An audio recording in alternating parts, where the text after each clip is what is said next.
So, now it's time to invite questions from the audience. If anybody is having any questions, we will take 3 questions at once. So, Ask them to introduce themselves. Students to ask questions. yeah, you can introduce yourself. Hello. Put it away. Put it in this. Myself Murli from CHS, pursuing Masters in Medicine History. Actually, the question is about, Sir has talked about, Pradeep sir and Venkat sir also talked about the education has been privatized and everything, right? So, and also this was also focuses on your that we talk about moral concepts. What we see that there is obvious privatization of education, and we find that, and what is the repercussion is that we find suicide in a very, very big institution, for example, IIT, let's say. I think suicide committed by the, let's say, individuals or the students, even in higher education, let's say IIT, it also depicting the anxiety that we talk about, and it also depicts the moral crisis, right? So this is one thing. I would like to ask that, as we have seen that lot of section of people, for example, Maratha is asking for reservations, and other sections, especially SC. So it challenging the very idea of new liberalism, because obviously, and I think as socio-economic chasm or inequality would be growing in India, so the question of reservation would be strengthening. So I think it would be challenging the new liberal conception of the state. That is my first question. And also one thing I would like to say that as for economic aspects about new liberalism, you were talking about the consumerism, right? So I think there is a term called hyperlapse consumerism, that what means 10 minutes Swiggy, 10 minutes food delivery. So this is also, I think, what Marx said, alienation. Right? So alienation is also, I think, moral crisis, I think. So, but I think that this is my question that as country grow, society develop, the economic shift or economic phenomena or development would be happening, and so we can't stop the inequality, right? So I think it is very difficult to stop the inequality, and so is inequality, and so how you can see how you see so how you see this kind of shift, how to address it?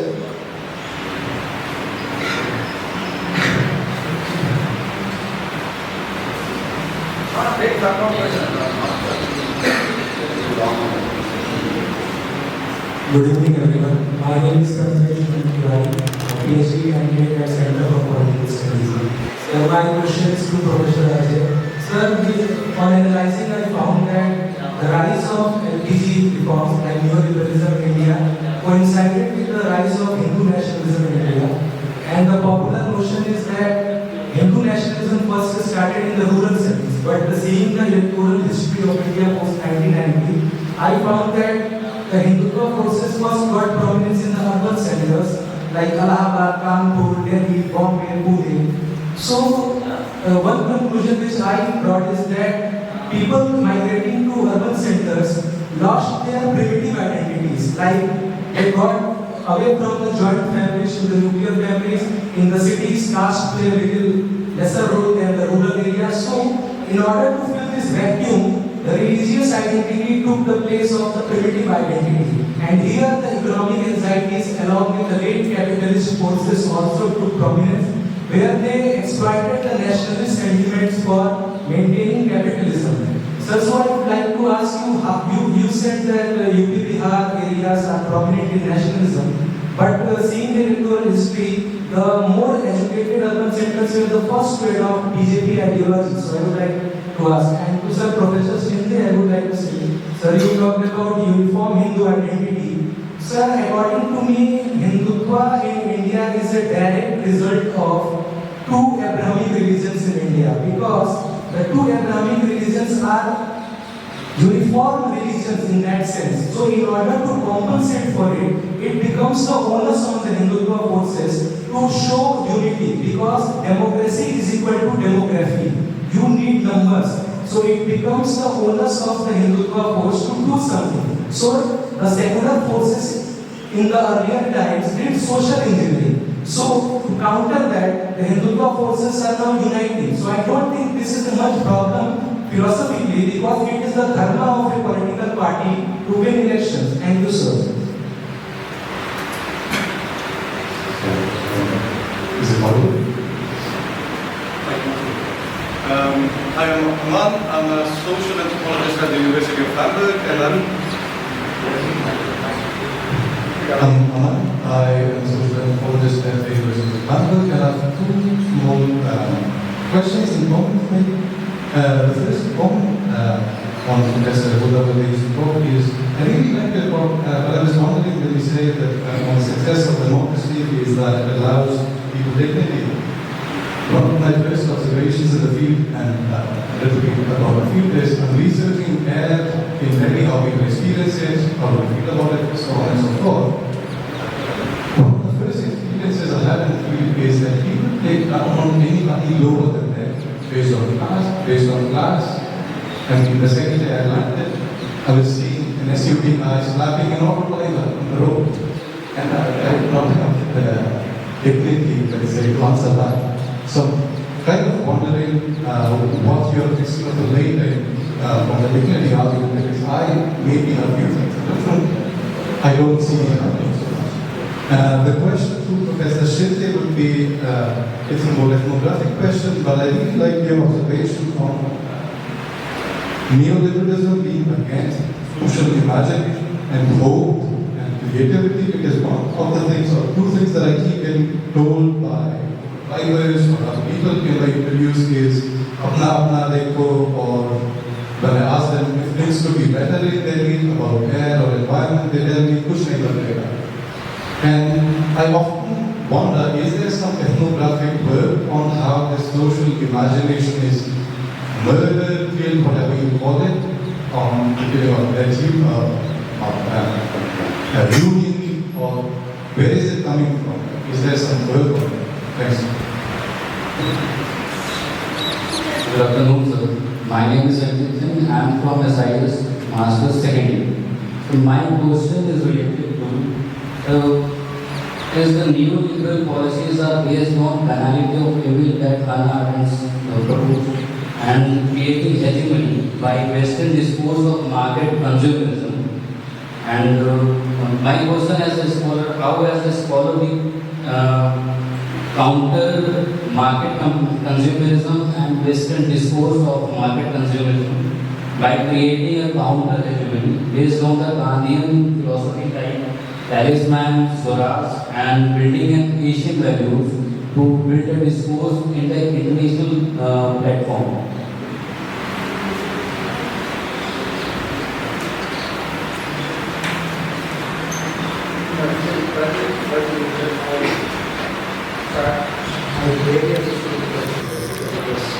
One specific question, what is your question? Just speak out what we are. Just some ethnographic work in North India on how the social imagination is killed, or social hope is killed, or social creativity has sort of transformed over time. Because one of the things that I keep getting told in my interviews by our drivers or almost everybody in the field is kuch nahi badlega aur apna apna dekho. This sort of really embodying the neoliberal logic when you talk to them about if things would be better with the air or the environment. And I was wondering if there is some ethnographic work on this, on how over the years this neoliberal logic has been embodied. Supposedly to not follow these views. But you spoke about creativity and neoliberalism, right? Well, I mean, as for I spoke about Dharavi, and there is Lisa Weinstein's ethnography on political society of Dharavi would be helpful. to show as to how communities on the ground that have been historically dispossessed construct their own politics to, counter the neoliberal agenda of transforming Bharat. That is one example. My work is urban centric. So you also asked about social hope. Okay. Social hope is a collective representation of what people feel. Now that is what is being basically contained or killed by this excessive reliance on this maximizing individual. That is at the heart of neoliberalism.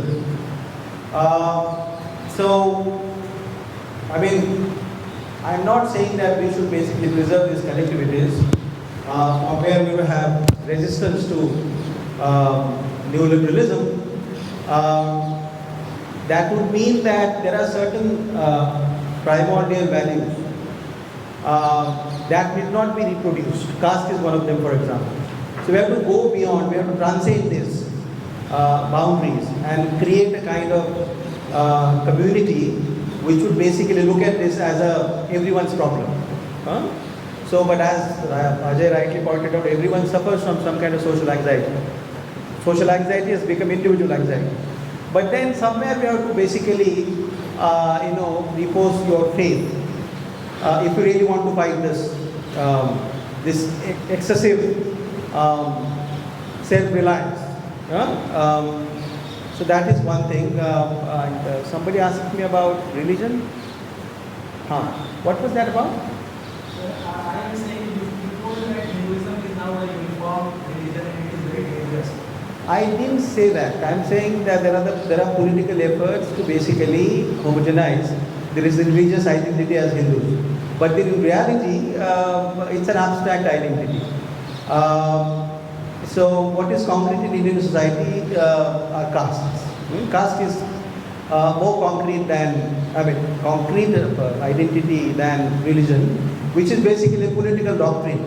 Hindutva I'm talking about. But this question is what is wrong with it? Why can't we unify Hindus? There is no foundation to basically build because we have been damaged by caste system. Okay, we have been divided by caste system, so it's merely a political doctrine to bring people up, to create this collectivity to fight against our imaginary, enemy. Okay, but there is larger problem which is basically this economic doctrine, and if you run after this oasis of religious imagination which is going to solve all your problems, so it's a big hoax basically. That is my answer. I think I should Take this question on education. You said Education also somebody asked the primitive identity being. After 1990s only, you see that it's not only in India, all over the world. This identity-based formations have become very strong. Even though before that it was there, but after 1990s it has become very, very strong. One of the important reasons is that before 1990s, the state played a very important interventionist role, and for negotiating with the state, the class-based formations were very strong. After 1990, with the fall of the left politics, the class-based formations have been completely sidelined.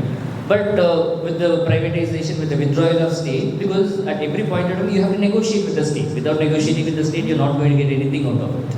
So to negotiate with the state when the class-based politics has been sidelined, that is where you see the emergence of the identity-based politics. Not only in India, all over the world you will find this particular trend. In India, most of the caste-based political parties emerged after 1990s only.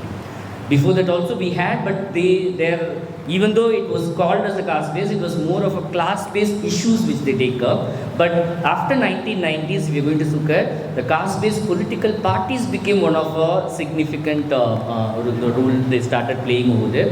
Because you have to negotiate with the state when there is no class-based formation. You need some kind of a forum to negotiate. That is what the caste is playing an important role. So this identity is more than kind of your loyalty towards the caste or something. It's more of a mechanism or a formation to negotiate.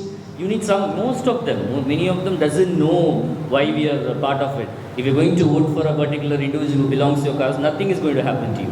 You don't even get anything out of it, but still you go with that one because this particular forum is something which is going to help you to negotiate with the state. That is one aspect. And also, what about education? Something else? I was thinking that this would be challenging the idea of new liberalism in the upcoming time, right? So Which would be challenging? This reservation of this caste or this identity-based politics. This should be challenging because there would be welfare is attached with this right. True. That's what I also spoke about. The reservation is something which is not neoliberalism theoretically or philosophically is going to encourage as such a That's thought. a good idea. Yeah. But neoliberalism, politically, I'm telling it's not going to directly confront this one. That is what I said, that maybe probably some other time we could discuss about EWS and subclassification. These are mechanisms through which you are going to weaken the philosophy of reservation. Once you weaken the philosophy of reservation, because there has been a huge debate based on the Supreme Court judgments. If you anyone have time, please read the Competing Equalities by Mark Gallanter. It's one of the classical work for understanding the legal sphere within which how this debate about the whole reservation has emerged over there. The Supreme Court has made too many observations, and there has been a lot of research that has happened over there also. It tells very clearly that reservations are not a poverty alleviation program. The way in which the EWS is implemented, it's completely confront the whole philosophy of the reservation, the ideological foundation of the reservation that is done with a clear political agenda. So over a period, we are going to see that one. It's just a starting. That over a period, the target is going to be that the reservations and other kind of affirmative actions are going to be taken away as far as the society is concerned. But sir, what do you see the reservation of women in the parliament? Yeah. Like recent reservation of women in the parliament. First, let's wait whether it's implemented or not. We don't know whether it will come. Yeah, so I will answer your question. You said whether urban and rural and Uttar Pradesh. So that's an interesting question. See, if you compare with the United States, Patrick Heller's work, he says that in United States, all urban areas and metropolitan cities are Democrat. It is the rural Midwest which is Republican. In India, it's exactly the opposite. BJP has its stronghold even today in urban centers. And over a period, it spread to the rural. Right? So this contrast exists. Second, this also we have to take between developed and underdeveloped. Today you have strongest Hindutva is strongest in Gujarat, which is the most industrialized state, and it is strongest in Uttar Pradesh, which is the most underdeveloped state. So both ways one has to say. So therefore I am suggesting that there is no possible exclusive economic explanation to this. That one has to have a larger social and a cultural explanation alone. That how does Hindutva take its imagination in both developed as well as in underdeveloped? What mediates those processes is a very difficult thing to say. Second, your point in terms of rural hinterland, there is also a caste question that has come up. If you look at the voting percentage, 2019, 33% Dalits, 42% OBCs have moved to the BJP. And today OBCs are the backbone of BJP. There is no Hindutva politics in India today without OBC support.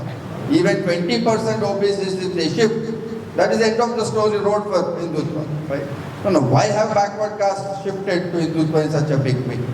One of the possible explanations is a recent IMF report, 2 years back. They said that the poverty alleviation programs that have been taken up in India during especially UPA and the nature of growth, it said that it has elevated, as Congress keeps claiming, they brought 270 million out of poverty. But it says that they are one shock away to going back to abject poverty. That this was not a wealth creation, not an asset creation. It was not a productive growth. It gave them some subsistence living through NREG and all other welfare schemes. But one bad shock, like what happened with migrants, you fall back in abject poverty. I think we then therefore will need socio-psychological capital. Like what kind of anxiety does that create? What happens to those OBCs, first generation who just move up and they're very conscious that they can slip back? I think that it becomes easy to weaponize against both imaginary enemies from outside and enemies from within. I think there is a socio-material root to that kind of anxiety that Hindutva creates, and Hindutva works on that anxiety. So we'll have to take all this multiple, complex story into account. In your case, you are saying that you saw somebody being slapped, there's no dignity, but you stay longer and talk to the lower end groups, you will see marked shift. And of course, we are talking from a long duty experience, what we experienced 25 years back, 30 years back, when we were, younger lot, when we used to see routinely people in the class 4 employees being talked down. And they not only being talked down, that those who are being talked down thought that it is okay to be talked down because they are lower in the social status.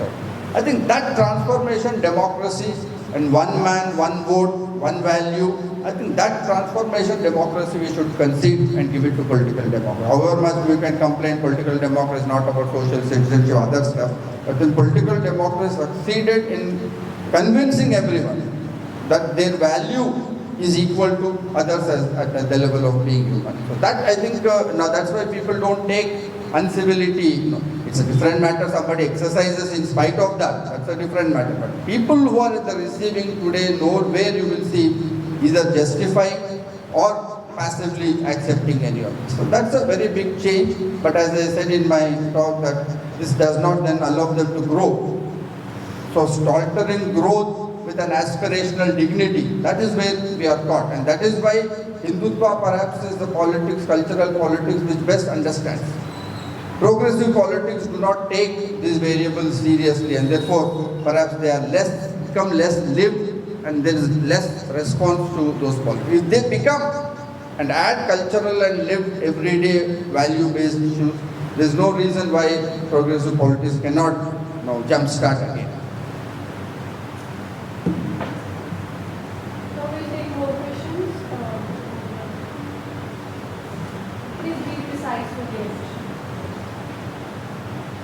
I am Sharma, coming from Department of Education, Delhi University.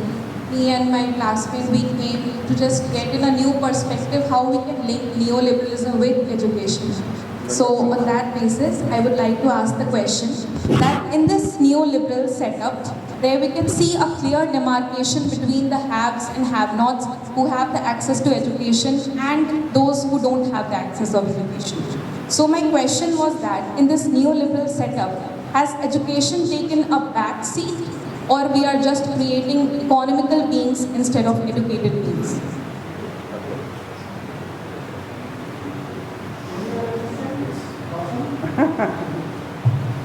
Hello, sir.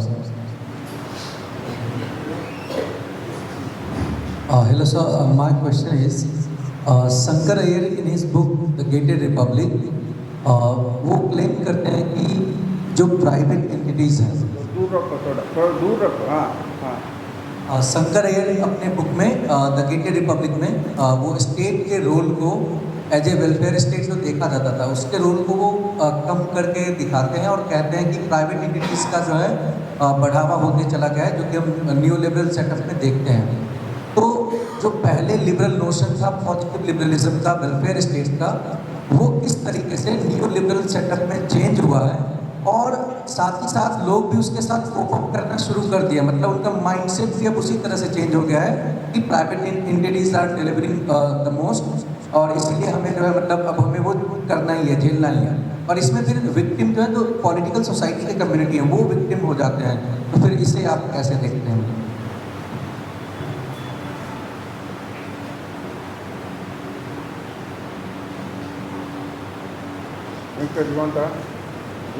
He is education man. Volume I think sounding we're not here. Iqbal Sahab, you want to say something? You give him, why don't you say something? No? No? Okay. Yeah. The first thing regarding education, whether it's moving towards more of an economy or it's something which is the value based. That's what your question is, right? Yeah. See, there has been a major, I'll just briefly highlight what are the major changes that happened after this neoliberalism is concerned. We know that 2002 we have a right to education became the constitutional amendment, then we have a 2008-9 we have this right to education act, everything came about. These are not something which are in line with trying to provide proper education to everyone. That is what the kind of image that has been created. But if you're going to look at the whole context in which the 2002 amendment came about, in 1990 we adopted the neoliberalism. Between 1990 and 2000, we have entered into MOU and different kind of agreements for bringing the foreign direct investment in India with almost 70 to 80 countries we have already signed between this period. How do the FDIs going to come over there? FDI wants to invest over there, they need a minimum skilled people to work in the factories. If you don't have at least 10, 12 studied person over there, how they will invest over there? The right to education amendment is contextual to create a skilled labor force for the FDI investment that is coming over India. That is the reason, that is the whole context. It is not because we have been talking about the compulsory education from the time of Constituent Assembly. They tell that from that time we are insisting that we need to have a compulsory education. We never implemented that at all. In 2002, in a contextual thing only, we implemented that one because we want the education to move towards more a skill-based one, to satisfy the market. The market has been the main agenda for the education.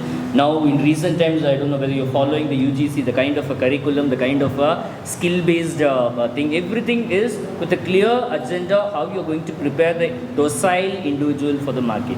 I'm using the term docile, the Foucault's term, for the reason that you are not supposed to question, you are not supposed to challenge anything at all. You have to need to, because the skill base, the technicalities are only going to be you're going to express yourself through the techniques only, not any kind of a critical thinking at all. So the whole role of education has completely transformed according to the neoliberal market forces. That is what we witness in the contemporary time over there. The second, he has something, what was it? Roshan, what was the question? Roshan, your question was too neoliberal for us to understand. What was it? Sir, my question is, Sundar in his book, The Creative Republic, basically emphasizes the role of private entities and the state के role को minimize, the minimal role of the state, उसके बारे में बताते हैं. तो ये कैसे जो political society की community है, political society है, उनको कैसे affect करेगी आने वाले? Yeah. Political society, you mean Chatterjee's? Which way? Chatterjee's concept of political society. So how people are accepting those private entities? Just one thing regarding how the people are accepting the private thing, because nowadays you see a lot of comparison, how the private is efficient, they are providing a very good service and everything, BSNL, Bekare, this is Airtel and these things are providing an excellent, that is a kind of a comparison we get, because the whole comparison itself is a problematic for the reason that the government, objective of a government service is different from the objective of a private service. The objective of a government service is to provide service to all sections of the population. The objective of a private player is to make maximum profit. When the objectives are different, how can we compare?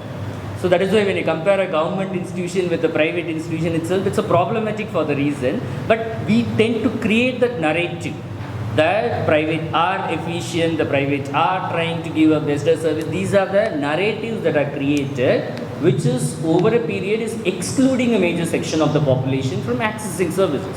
That is what we witness in the contemporary period. So this narrativization in the neoliberal period is very strong in favor because they hold control of everything. From media, from everything, you will find that is from cultural, all the cultural aspects, everywhere you will find that the control is being held by a section of the population who want to strengthen the private players and minimize the government role is concerned. Yeah, so I think that his question was more in terms of Partha Chatterjee. That's a good question, that what will, because Partha Chatterjee's concept of political society assumes welfare state. The others have already critiqued him, saying that there is actually a receding welfare state. But he makes an interesting point that democracy builds a moral pressure first state to deliver, because it cannot look other way, towards the poor. But increasing privatization, so there are two things. One, neoliberalism is brought actually expansion of welfareism in India, which is an anomaly. Nowhere it has happened in the world, right? But there's actually expansion of welfare rights language when neoliberalism came in 1990s. So that's one thing. Now, is welfare receding? Is there no welfare state? I mean, these are very deeply conceptual questions. What you have, even under BJP, which is considered to be height of neoliberalism, is essentially a very welfareist. So they are calling it new welfareism through infrastructure. But look at the ration they are distributing in UP. Look at they're continuing with MNREG. They brought in the Ayush, medical health insurance, whatever its range and scope. Essential rhetoric remains welfareist. So what form of withdrawal will actually happen under neoliberalism? Can it happen beyond a point? These are very, very significant questions. I think even if Hindutva politics, which is at its ruthless best, cannot withdraw a welfare state, maybe we will continue to have, as long as there is political democracy, this bit of collective bargaining, welfareism, I think will continue to exist, unlike other places which have experienced. I think India might continue to have this kind of, though maybe language has become more charity based, how much development, all of that might come, more clienteal model has come from citizenship. All those changes might come, but basic welfareism, as of now, it looks that it is here to stay.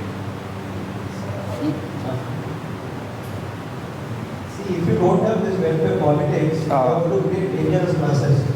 So in order to contain that anger, you have to give something. The state gives people something so that they would not be, would not come onto the streets. So if you give little sops or whatever you call them, so you basically are trying to put lead on that anger that is simmering there. So and you are happy with that, so that's how it is. So you have, as for example, as for education has become a much sought after commodity. You have various kinds of English medium schools. Earlier you had only one, this convent school, that model of convent school where you get proper English language education. But now you have number of private little English medium schools, and the kind of quality of English medium education that they provide is substandard. But I believe that my son should go there because I have buying capacity.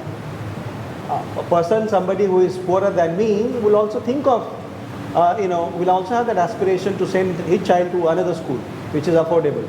So there is no quality of education. So somewhere you get to address that issue.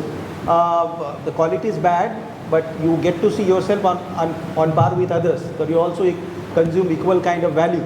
But it is not like that. It is basically what do you call this, false consciousness it generates. But you are happy because you are getting to send your child to that English medium education.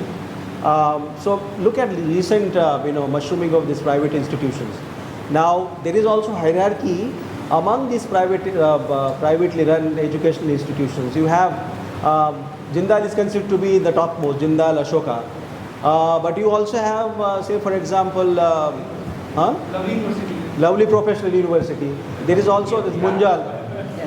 So there is also, that is why privatization is basically trying to seek some kind of acceptance.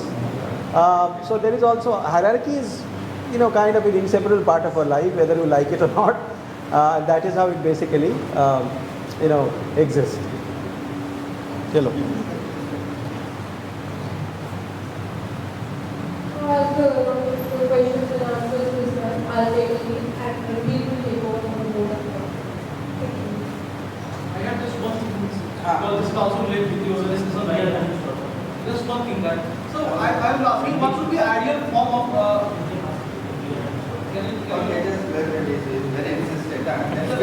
What is the ideal form of private player participation, and so that it would also balance competition efficiency and also welfare?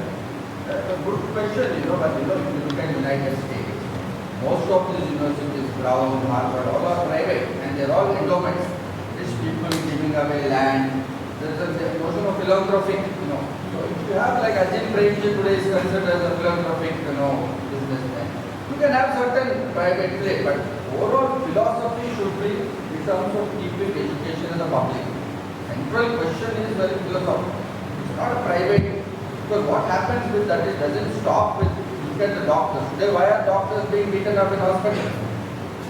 Now, my father gives an example that he has been named private family doctor. Doctor was considered next to God 50 years back in this country because he saves your life. Today doctors are being beaten up in hospitals. Why this shift? So what happens is when you privatize something like medical field, people invest heavily, thousands, lakhs of rupees to get medical education. In Telangana, you had a problem when they have their first posting in rural areas. That these kids are asking that we have spent bloody 10 lakhs, why should we go to rural areas and earn 20,000? That is the crisis you'll have. Same will work with education. You privatize and give, in these private universities, they will say, why should we go and